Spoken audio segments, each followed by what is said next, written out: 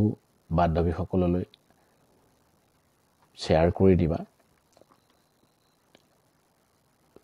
আৰু বেল আইকনটো দবাবলৈ নাপাহৰিবা। বেল আইকনটো দবালেহে মোৰ পৰৱৰ্তী ভিডিঅ'সমূহ তোমালোকে লাভ কৰি থাকিবা। তেনেহ'লে আজিলৈ সামৰিছোঁ। পৰৱৰ্তী সময়ত আকৌ নতুন এটা টপিক লৈ তোমালোকৰ মাজত আহিম। ধন্যবাদ।